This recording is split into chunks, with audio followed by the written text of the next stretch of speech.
கர்த்தரும் வல்லமை நிறைந்த தேவனுமாயிருக்கிற ஆண்டவர் இயேசு கிறிஸ்துவின் நாமத்தினாலே அவருக்கும் அன்பின் வாழ்த்துக்கள். தமது வல்லமையின்படியே கர்த்தர் நம்மை அதிசயமாய் நடத்துவாராக. இந்த நாளுக்குரிய தியான வசனம் பிரசங்கி 10வது அதிகாரம் 10வது வசனம். இருப்பு ஆயுதம் மழுங்கலாயிருக்க அதை ஒருவன் தீட்டாமற் போனால் அதிக பலத்தை பிரயோகம் பண்ண வேண்டியதாகும் என்று அங்கே வார்த்தை சொல்லப்படுகிறது. ஆண்டவருடைய நாமத்தினாலே இருப்பு ஆயுதம் மழுங்கலாயிருக்க என்று சொல்லப்படுகிறது. இன்றைக்கு தேவனாகிய கர்த்தர் தேவனுடைய சனத்தை ஒரு ஆயுதமாக, ஒரு கருவியாக அவர் அதை பாவித்து, அது ஒரு ஊமையாக அந்த இடத்திலே சொல்லப்பட்டிருக்கிற வார்த்தையாக அது காணப்படுகிறது. அநேக நேரத்தில் நாம் உபயோகப்படுத்துகிற ஒரு ஆயுதம் மழுங்கலாய் இருக்கும் என்றால் அதை உபயோகப்படுத்தும் பொழுது அதிக பலத்தை உபயோகப்படுத்த வேண்டியது இருக்கும். ஒரு காரியத்தை செய்து முடிக்க அதிக நேரம் எடுக்கிறதா இருக்கும். அது நேர்த்தியாகவும் ஒழுங்காகவும் இருக்காமலேயே அது ஒழுங்கினமாய் காணப்பட்டதாக இருக்கும். அது சரியாக சார்பாக நேர்த்தியாக அது மழுங்கல் இல்லாமல் இருக்கும் என்றால் அதை உபயோகப்படுத்துவதும் எளிது, அதை கொண்டு நேர்த்தியான காரியங்களை செய்வதும் எளிது, நேரமும் மிச்சமாகிறதையும் நாம் காணப்பட முடிகிறது.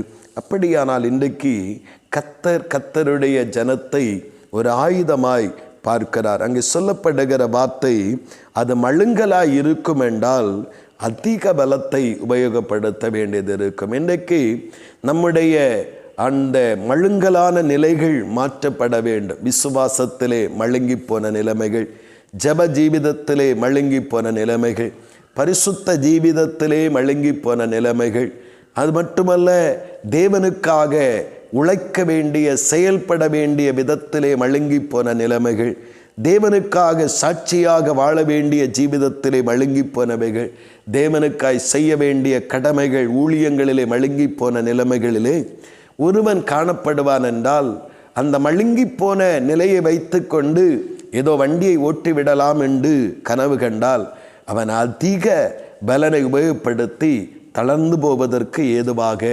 மாறுவான் என்று வேதம் நமக்கு சொல்லுகிற. அப்படியானால் நம்ம இன்றைக்கு சார்பாக்கி கொள்ள வேண்டும், கூர்மையாக்கி கொள்ள வேண்டும். ஆண்டவருடைய வார்த்தை சொல்லுகிறது, கர்த்தருடைய கூர்மையாக்கப்பட்ட எந்திரமாக நாம் மாற வேண்டும் என்று ஏசாயாவிலே நாம் வாசிக்கிறோம்.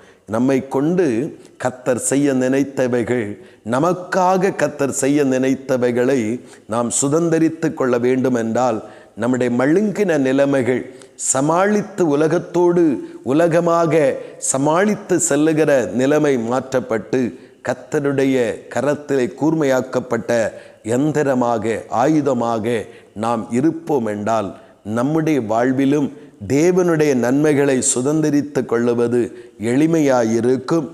இந்த தேசத்திற்கும் இயேசு கிறிஸ்துவினுடைய அன்பை கொண்டு செல்லுவதும் சுலபமாக காணப்பட்டு கொண்டிருக்கும். இன்றைக்கு மனிதன் அல்லது தேவனை அறிந்தவர்கள் தங்களுடைய நன்மைகளை தங்கள் வாழ்க்கையிலே திருப்பி கொள்ளுவதற்கு எவ்வளவோ சிரமப்படுகிறார்கள், என்னென்னமோ செய்து பார்க்கிறார்கள், என்னென்னமோ காரியங்களிலே தங்களை வருத்தி கொள்ளுகிறார்கள். ஆனால் நன்மைகள் திரும்பின பாடில்லை. காரணம் என்ன?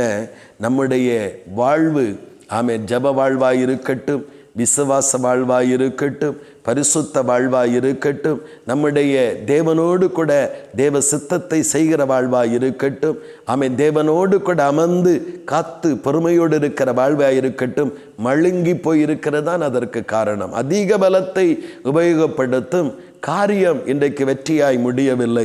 காரியம் ஜெயமாய் மாற வேண்டும் என்றால் நம்முடைய மழுங்கின நிலைமைகளை எல்லாம் இன்றைக்கு கூர்மையாக்கப்பட வேண்டும். ஜபங்கள் கூர்மையாக்கப்பட வேண்டும். விசுவாசத்திலே மனிதனையும் உலகத்தையும் பேலன்ஸ் பண்ணி நிற்கக்கூடாது.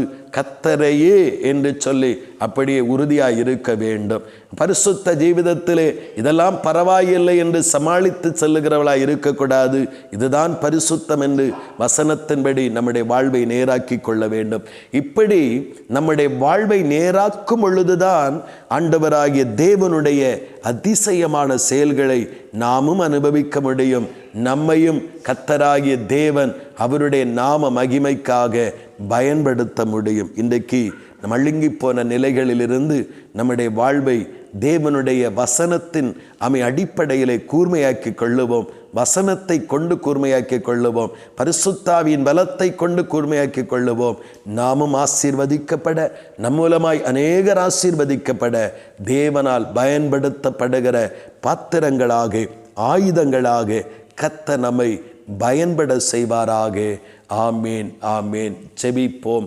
பரலோகத்தின் நல்ல ஆண்டவரே, இந்த பரிசுத்தமான காலை நேரத்திலும் கர்த்தரை எனக்கு தந்த வார்த்தைகளுக்காய் ஸ்தோத்திரம். நான் மழுங்கலாயிராதபடி கர்த்தரே அந்த கூர்மையாக்கப்பட்ட ஒரு ஆயுதமாக கர்த்தருடைய கரத்தில் ஆண்டவரை தரிப்பிக்கப்பட, கர்த்தருடைய கரத்தில் நிற்க கர்த்தர் எங்களுக்கு உதவி செய்வீராக.